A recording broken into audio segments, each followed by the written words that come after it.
तो last episode में हमने देखा था यूजी और मेगुमी अंडरकवर बन करके हकारी से मिलने गए होते हैं, जहां हकारी यूजी को फाइट क्लब में पार्टिसिपेट करने के लिए इनवाइट करता है। अंदर यूजी का फाइट पैंडा से होता है और यूजी अपने फाइट से हकारी को इम्प्रेस कर लेता है, जिसके बाद हकारी उसे अपने रूम में बुलाता है ताकि वो यूजी के साथ मिल करके फ्यूचर में बढ़िया बढ़िया स्क्रिप्टेड फाइट करवा सके। इधर मेगुमी पैंडा से मिलकर के उसे सारा प्लान बता देता है और दोनों मिलकर के मॉनिटर रूम में जाने का डिसाइड करते हैं। इधर यूजी मॉनिटर रूम में हकारी से बात कर रहा होता है। इसी बीच हकारी को एक कॉल आता है, जिसके बाद वो समझ जाता है कि यूजी एक अंडरकवर जुजुत्सु सोर्सर है। उसे लगता है कि यूजी को जुजुत्सु हाई वालों ने ही भेजा है। यूजी उसे समझाने की कोशिश करता है, लेकिन वो उसकी एक नहीं सुनता और यूजी पे कंटिन्यूअसली अटैक करने लगता है। तब यहाँ फुशिगुरो भी गार्ड्स के शैडोज में घुसकर उन पर हमला कर देता है और उन्हें नॉकआउट करके पकड़ लेता है। तब पांडा भी बंदों को नाटक करके उसकी तरफ बुला रहा होता है और बंदों के करीब आते ही उन पर हमला करके उन्हें बेहोश कर देता है, जिस वजह से हम देखते हैं पांडा और फुशिगुरो छत पर पहुंच जाते हैं जहां पर कोई भी नहीं होता।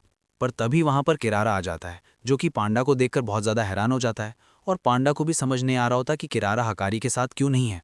रुको ज़रा, ये तो पांडा है और जो इसके साथ लड़का है वो तो इटाडोरी के साथ आया था। तो इसका मतलब अगर पांडा और ये यहाँ पर आए हैं तो ये लड़का जुजुत्सु हाई से है और इटाडोरी भी जुजुत्सु हाई से ही है, जिसका मतलब हकारी खतरे में है। तब किरारा हकारी को कॉल करने के लिए अपनी जेब से फ़ोन निकालने लगता है, पर तभी फुशिगुरो अपने शिकिगामी से किरारा के ऊपर हमला कर देता है। पर अचानक से फुशिगुरो का शिकिगामी वापस उसी की तरफ आ जाता है। रुको ज़रा, क्या मेरा डिवाइन डॉग रिपेल हो गया? नहीं, ऐसा नहीं हुआ है। अगर पांडा ने जो कहा है वो सच है तो इसका मतलब डिवाइन डॉग वहाँ तक नहीं जा पाया है। तब किरारा सोचने लगता है कि उसने पांडा को पहले ही मार्क कर दिया था, जिस वजह से वो मॉनिटर रूम की तरफ भागने लगता है। रुक जाओ किरारा, हम दुश्मन नहीं हैं, हम बस हकारी से एक रिक्वेस्ट करना चाहते हैं। मुझे यकीन नहीं आ रहा पांडा कि तुमने हमें धोखा दिया है। आखिरकार तुम ऐसा कैसे कर सकते हो? तब पांडा किरारा तक नहीं पहुंच पा रहा होता और फुशिगुरो उसके सामने डिवाइन डॉग को ले आता है ताकि किरारा कहीं ना जा सके। पर तभी फुशिगुरो खुद उड़ते हुए डिवाइन डॉग पर गिर जाता है। आखिरकार ये क्या हुआ? मुझे तो लगा था कि हम बस एक दूसरे के क्लोज नहीं जा पा रहे हैं, पर यहाँ तो डिवाइन डॉग और मैं सेपरेट ही नहीं हो पा रहे हैं। आखिरकार ये किस तरह की कर्स टेक्निक है? तब यहाँ पांडा पर एक इमाई नाम का स्टार बना होता है, जिससे कि किरारा ने उसे मार्क किया होता है। तब यहाँ फुशिगुरो और पांडा ने किरारा को रोक कर रखा होता है। किरारा हर जुजुत्सु हाई की तरफ नहीं है और तुम्हें तो पता ही है कि टोक्यो में क्या चल रहा है। सारी जगह बैरियर्स अपीयर हो रहे हैं, जो कि ये साबित कर रहा है कि जुजुत्सु पर टेररिस्ट अटैक कर रहे हैं। तो इसलिए हमें हकारी का साथ चाहिए। तब किरारा कहता है तुम लोगों ने खुद हमें निकाल दिया था, तो ये तुम्हारी गलती है। तब फुशिगुरो कहता है आखिरकार तुम्हारे और हायर अप्स के बीच में क्या हुआ है? इन लोगों ने कंजर्वेटिव फैक्शन के साथ लड़ाई की थी और कंजर्वेटिव फैक्शन का सिर्फ रेगुलेशंस के साथ लेना देना नहीं है। जुजुत्सु को लेकर उनका एक स्पेसिफिक आइडिया है और उन्हें कन्वेंशनल जुजुत्सु पसंद है, जैसे कि नोबारा की कर्स टेक्निक थी। वक्त के साथ साथ जुजुत्सु टेक्नोलॉजी के साथ ब्लेंड होता गया, जैसे कि वो कर्स्ड वीडियोज़ जो कि पहले बहुत ज़्यादा फेमस थीं। और जब इस चीज़ से कर्स टेक्निक अफेक्ट होने लगी तो कंजर्वेटिव फैक्शन ने इसे रोकने की कोशिश की। हकारी की टेक्निक उसी कंजर्वेटिव फैक्शन के असूलों के खिलाफ थी, जिस वजह से उन्होंने विरोध करना स्टार्ट कर दिया और इसी वजह से वो लोग हार गए। पर गोजो तो हमेशा सबको संभाल लेता है ना, तो आखिरकार आज तुम लोगों को हमारी ज़रूरत क्यों पड़ रही है? शायद तुम लोग झूठ बोल रहे हो और यहाँ पर किसी और काम के लिए आए हो। तब फुशिगुरो किरारा को बताता है कि गोजो सील हो चुका है, जिस वजह से वो लोग हार गए हैं। पर किरारा उनकी बातों पर बिल्कुल विश्वास नहीं करता है, जिस वजह से फुशिगुरो अपनी रैबिट एस्केप वाली टेक्निक को एक्टिवेट कर देता है। किरारा हकारी के सबसे ज़्यादा क्लोजेस्ट है, तो इसलिए अगर हम इसे कन्विंस कर पाए तो हकारी के साथ नेगोशिएशन और ज़्यादा आसान हो जाएगी। तभी फुशिगुरो ध्यान देता है कि उसके रैबिट्स के ऊपर स्टार बना हुआ है, जिसके साथ एक्रुक्स नाम का एक वर्ड लिखा हुआ है, और मॉनिटर रूम के डोर पर भी स्टार के साथ गैक्रुक्स लिखा हुआ है, जिस वजह से वो इसके बारे में सोचने लगता है और वहाँ पर सारी जगह रैबिट्स घर जाते हैं। आखिरकार इसने इतने सारे रैबिट्स क्यों बुलाया है? मेरी कर्स टेक्निक कर्स्ड एनर्जी को मार्क करती है, तो इसलिए वो शिकिगामी को भी सोसरस की तरह सेम ट्रीट करती है। तो इसलिए अगर ये ऐसे ही रैबिट्स को बढ़ाता रहा तो ये सारे शिकिगामीज को अपने डॉगी की तरह अपनी तरफ अट्रैक्ट कर लेगा और सफोकेट होकर मर जाएगा।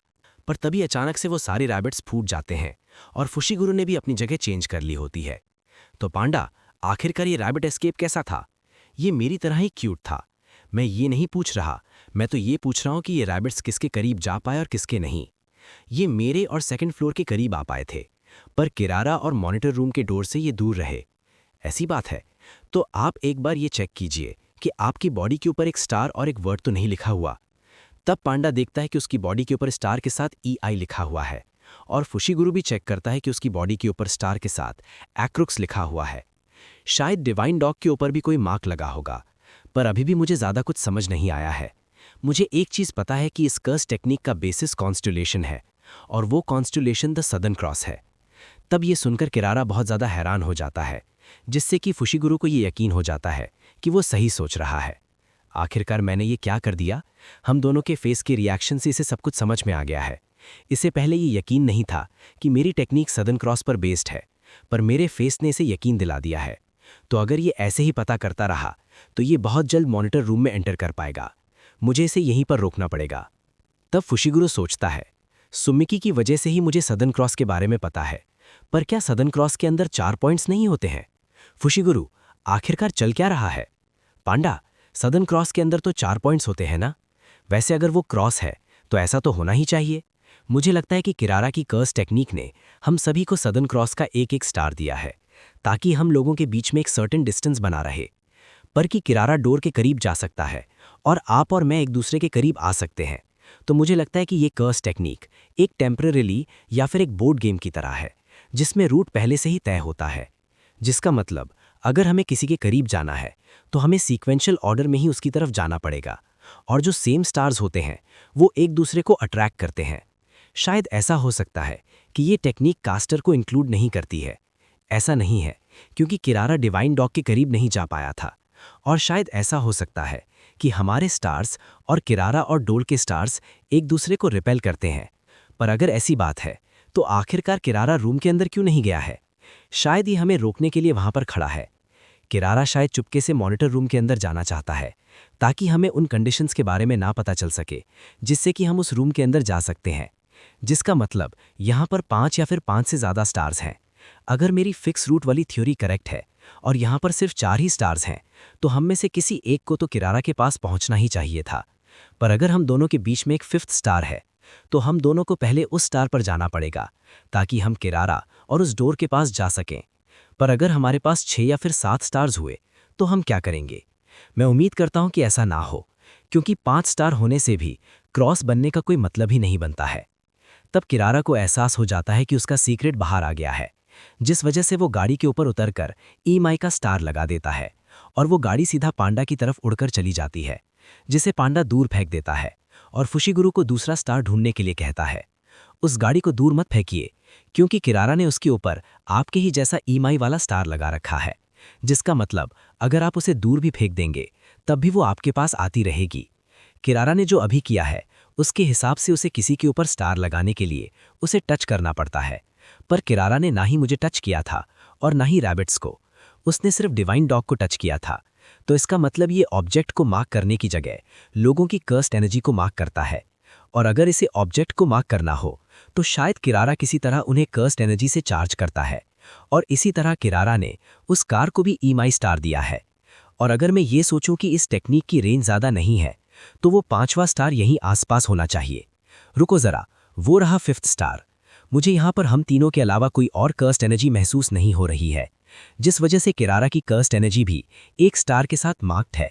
और क्योंकि किरारा की कर्स्ड एनर्जी भी एक स्टार के साथ मार्क्ड है, तो वो कर्स्ड एनर्जी को यूज़ करके किसी और ऑब्जेक्ट को एक्रुक्स वाले स्टार के साथ मार्क नहीं कर सकती, क्योंकि वो उसने मुझ पर यूज़ किया है। जिसका मतलब वो मेरे ऊपर कोई और ऑब्जेक्ट नहीं फेंक सकती। और अब अगर मैं इस स्टार के पास आ चुका हूँ तो शायद मैं अब किरारा तक भी पहुँच सकता हूँ। और हमें बताया जाता है कि फुशिगुरु की हाइपोथेसिस सच है और किरारा की कर्स टेक्निक का नाम लव रैंडोवर्स है। तब हमें बताया जाता है कि कॉन्स्टलेशंस के अंदर डेप्थ होती है और हर एक स्टार अर्थ से डिफरेंट डिस्टेंस पर है। और क्योंकि फुशिगुरु के ऊपर एक्रॉस स्टार है, तो उसे मिमोसा स्टार से गुजरते हुए गिन स्टार के पास जाना पड़ेगा, जो कि किरारा के ऊपर है। मैं बहुत ज़्यादा इंप्रेस हुआ हूँ क्योंकि तुमने मेरी कर्स टेक्निक का पता लगा लिया है।